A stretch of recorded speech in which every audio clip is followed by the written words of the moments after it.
Coucou à tous, j'espère que vous allez bien. Je vous retrouve aujourd'hui pour une vidéo crash test dans laquelle j'ai testé les céréales Grandma Crunch. Alors pourquoi je vous en parle? Tout simplement, ce sont des céréales keto-friendly, vegan, sans conservateurs, sans additifs, low carb et qui sont en même temps très protéinées, donc c'est idéal si vous avez un mode de vie sain et encore plus si vous êtes sportif et que vous avez un besoin plus important en protéines. Alors comment elles se présentent ces céréales? Elles se présentent dans un petit carton comme ça qui est vraiment tout mignon, donc Grandma Crunch. Et puis donc on retrouve les différentes recettes. Moi j'ai pris toutes les recettes comme ça, pas de jaloux. Donc la recette à la cannelle, celle à la coco. Ensuite, vous avez cacao et peanut butter brownie. Donc, je vous avoue que quand j'ai vu les différentes recettes sur leur site, je me suis dit que j'allais quand même partir sur le peanut butter brownie, la cannelle et la coco, puisque ce sont vraiment des goûts que j'adore naturellement. J'étais pas trop enthousiaste pour le cacao. Je me suis dit, ok, on va tester quand même. Je vais vous dire ce que j'ai pensé de ces 4 recettes dans la deuxième partie de la vidéo. Alors c'est vrai que je vous dis toujours qu'on peut faire pas mal de choses chez soi. C'est vrai aussi pour les céréales du petit déjeuner, les muesli, les granolas, les porridge, vous pouvez les faire vous-même bien sûr. Mais il y a des moments où on n'a pas envie de faire les choses parce qu'on manque de temps ou parfois parce qu'on a envie de se faire plaisir un petit peu différemment. C'est toujours très intéressant de vous tourner vers des produits déjà préparés qui restent de très bonne qualité. Alors en termes de composition, ces céréales sont très intéressantes comme je vous disais puisqu'elles sont peu sucrées. Vous avez aussi 16 g de protéines végétales pour une portion de 30 g, donc c'est vraiment énorme. D'autant plus que vous avez de la protéine de pois et de la protéine de soja, donc vous aurez tous les acides aminés dont votre corps aura besoin. En termes de matière grasse, on se retrouve avec 5 g par portion, à savoir qu'ils ont utilisé de l'huile de coco, donc une huile qui contient des acides gras de très bonne qualité.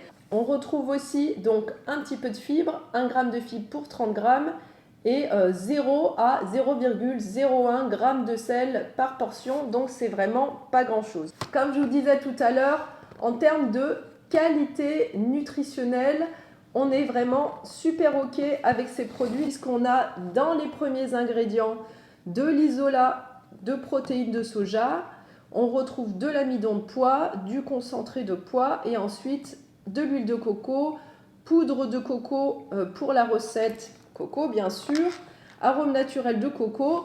Et dans les derniers ingrédients, on retrouve sucralose et sel. Donc comme je vous disais, le sel c'est 0 g à 0,01 g par portion, donc c'est rien du tout. Et le sucralose arrive dans les derniers ingrédients. Quand on goûte les céréales, on se rend compte qu'elles sont vraiment très peu sucrées, donc c'est vraiment une recette super équilibrée. Du coup, en termes de composition, je trouve qu'ils ont fait vraiment un gros effort puisqu'il y a un seul type de sucre et pas plusieurs sucres comme on peut retrouver dans la majorité des céréales. Et là, c'est l'édulcorant, le sucralose qui arrive vraiment en avant-dernier ingrédient.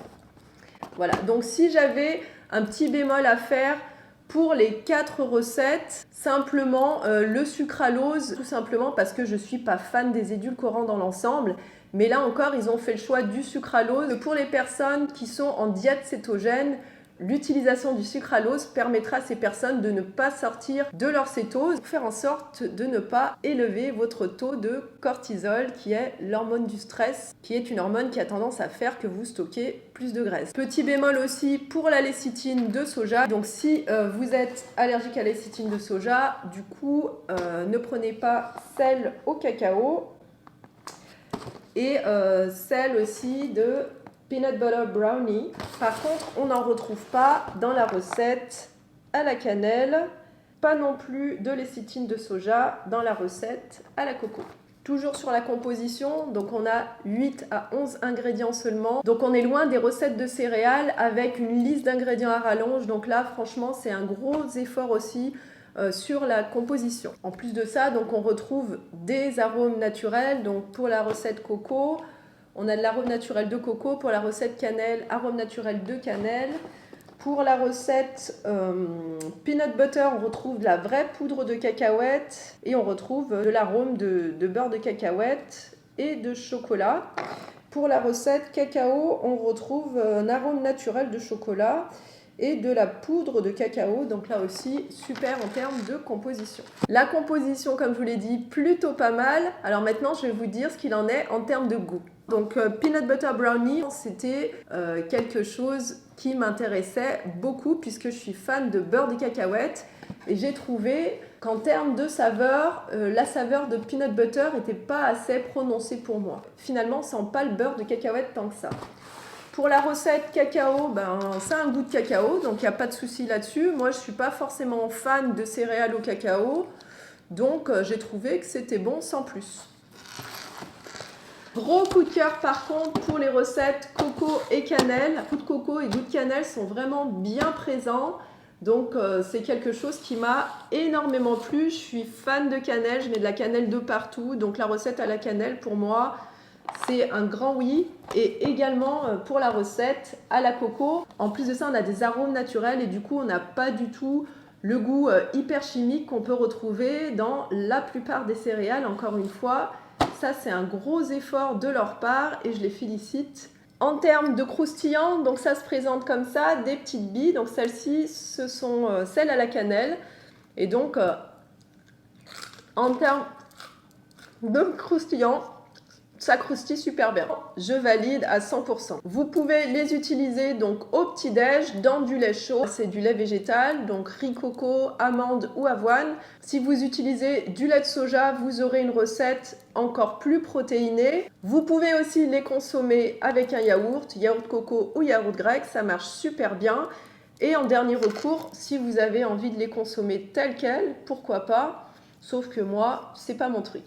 Donc petit bilan. Pour ces céréales, Grandma Crunch, gros coup de cœur pour moi, cannelle et coco, mais je vous laisse tester les différentes recettes en fonction de vos goûts, puisque mes goûts ne sont pas les vôtres.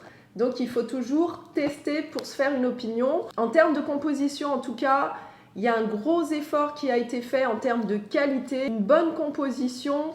Aussi au niveau des ratios protéines, glucides et lipides, je vous recommande Grandma Crunch. Vous retrouverez le lien dans la barre d'infos si vous souhaitez en commander. Si vous avez aimé cette vidéo, je vous invite à liker, à partager. Pensez aussi à vous abonner à la chaîne YouTube. Si vous avez des questions, n'hésitez pas à me laisser vos commentaires sous la vidéo. J'espère que ce crash test vous aura plu et je vous retrouve très rapidement pour une prochaine vidéo. Je vous embrasse. À très vite.